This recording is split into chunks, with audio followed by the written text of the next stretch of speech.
I think it's just, like, here's the thing, like, I totally understand, like, there's a bit of almost, like, feeling left out, right? Where you're like, I want to be really prideful in who I am, and maybe that's that you identify as straight or as Christian or something like that. And that's totally fine to like, be proud of those things, but you have to understand the history of LGBTQ, like, rights and how those had to be acquired over time. So I think the idea of pride in those sorts of things is because they were things that were not like the norm and were not acceptable, and even in a lot of places are still not acceptable. So I think it's okay to want to be prideful of yourself if your identity is one that is not traditionally, like, argued against. But I think you have to be a bit careful, because when you introduce why isn't there, you know, a straight flag, why isn't there a straight day? Every day is straight day, right? Every day is an okay day to be straight. And that's not super the case. It's the same thing as, like, I've had people in my, you know, my older people in my extended family say, like, I don't mind gay people as long as they're not shoving it down my throat. Like, I don't want to see TV characters, like, that are gay making out. And it's like, well, you, at all times, every traditional romance in television and in movies has been a straight romance, right? And so what's the difference with shoving that down someone's throat when every movie that you watch is going to be, you have to watch straight people make out, you know what I mean? So it's like, I totally understand asking about it, and I'm glad that we can have, like, a discussion about it too. But I think you have to, like, it's not that it lacks compassion to ask or anything, but I think that if you are a bit more defensive about it, that it can come across as being intolerant of other people. But I think it's still totally fine to ask in a space where people are willing to have a discussion about it and kind of, like, also be educative. Is that a word? Educative? You know? And being an ally is like, of course, the best. I don't mind seeing gay people making out in the movie as long as it doesn't feel like they're forcing being gay into the story for the sake of it. See, I think too... Who is this? Are you nice or bad? Oh, it's this guy. Who are you? Hey there. Need anything? I think that there is, like, a bit of a difference, because I don't know... I don't think there's a way of forcing being gay as the plot line, but I do think that there is a way of making too many tropes when it comes to being gay. You know what I mean? Where it's like... Stay safe. They're like, oh, we need to have a gay character, so we need to make sure that they're as stereotypically gay as possible. And gay people don't like that either, so... It's nice to have people in shows and in movies that you can identify with as a queer person, but... like, there's a difference. What a nice doggy. Yeah, we don't want the gays to be the token gay either. Same thing with, like, you know, POC and those sorts of things. But, like, I think there is a bit of, like, I think it's just nuance to the discussion, right? So if you're like... And I don't know what other way you can really phrase it when you're asking about it, but if it's like, oh, well, I just don't want them to force the gay. I don't think anybody wants that. But I think, like, it also depends on what your... What is it? Your idea of forcing gay is being, too. You know what I mean? Because if... Is there... Who's, like, a gay main character, sort of? That's the other thing, if I'm, like, trying to think off the top of my head. And don't say fucking Hannibal, Pip, and Elliot. I mean, like, an outright stated gay one. Did I say it before you said it, Pip? See, Owl House, and it's so difficult to think of...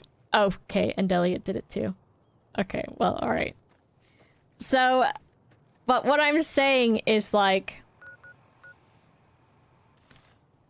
even, like, the idea of trying to bring to mind a gay character that is, like, the main character in, like, mainstream media is a difficult thing to do. And you have, like, Owl House and things like that, but those, I think, are not super mainstream media, right? And things like She-Ra and the Princesses of Power, the new one that came out, which is really good. But then it's like, what else do you think of? Because I think the other thing is, like, for a long time, you can do a gay man, right? Like, a gay man is sort of, like, already been not super mainstream accepted by people. Oh, those guys are not good guys. By people. But since gay men have been written as sort of not a comedic relief, but similar, or like the accessory to a straight woman, then I think it's a little bit easier for people to accept, like, gay men not necessarily being the main character, but... I'm, like, thinking of Will and Grace, but at the same time, Will and Grace was quite accepting and not stereotypical either.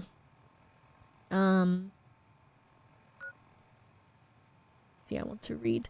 Brooklyn Nine-Nine did have, they had the bisexual person and Captain Holt, which is good. I wish I could click on... Can I see the thread? I think it's difficult because... there's a lot of ways to do it wrong, and gay people and queer people don't want that either. But sometimes it's almost like, just give us the crumbs. I'll fucking take them.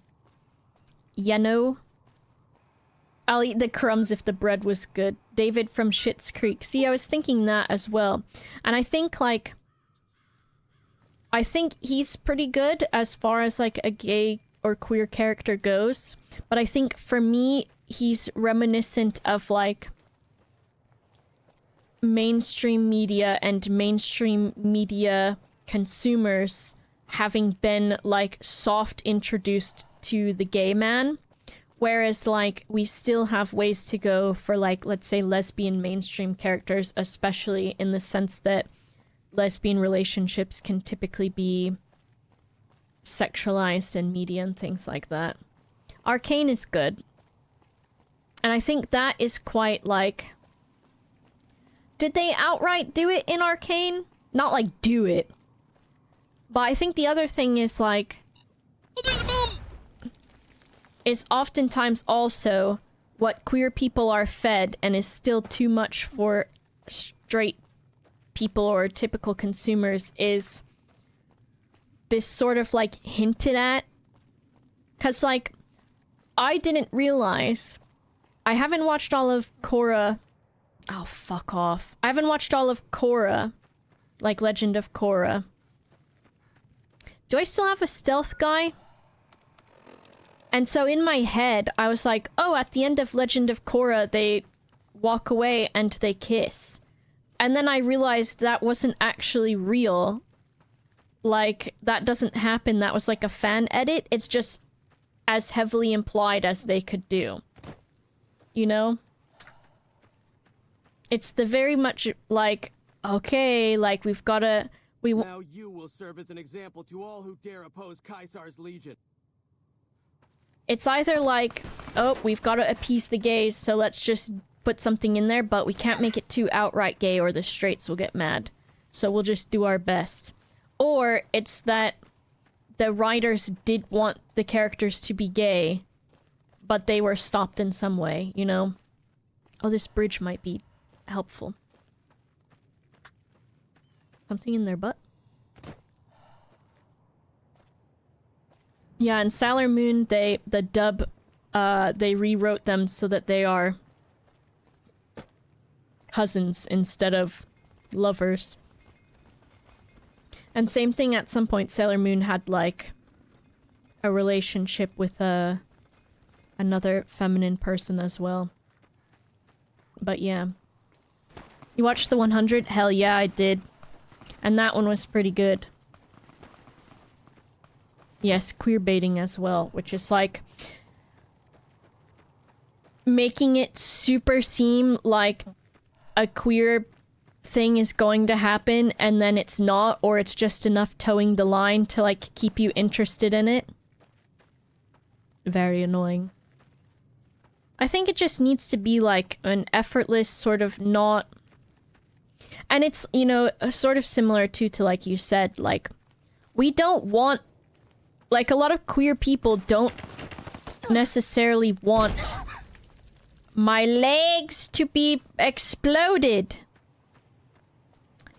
Like, I don't just want someone to be gay for the sake of being gay and their character's personality is, I'm gay.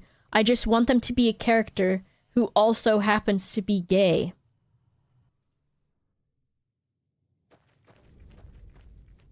That's what most queer... We don't want much! Gay people don't want a whole lot. We just want some. I don't want their thing to be I'm gay, just like I wouldn't want their thing to be like, I'm just the autistic one. It's just your character, or it's their character, and then they also happen to be insert X, Y, or Z, and it's not a big deal. It's similar to like, in one of the Adventure Zones, that D&D podcast, there's a character who's trans, and they don't even like make it a big deal. It's just like they sort of state it in a way and then they just move on because it's not like that's not the big thing about that character. That character has so much more to them than just being trans. Like, and yeah, that's excellent that they are, and like I love that, but the reason I love that character so much is because it's not like their sole identity, you know? They're a fleshed out character. Dane in the Fallout show is just someone who happens to just be non-binary. It's not even mentioned at all. See, that's what I wondered as well, which I think, like... I think I saw them being referred to as they a few times. Umbrella Academy is great because the person has transitioned IRL and in show, so it's nice of the showrunners to do it like they did. Elliot Page? Very nice. I still need to read his, book, because I have it.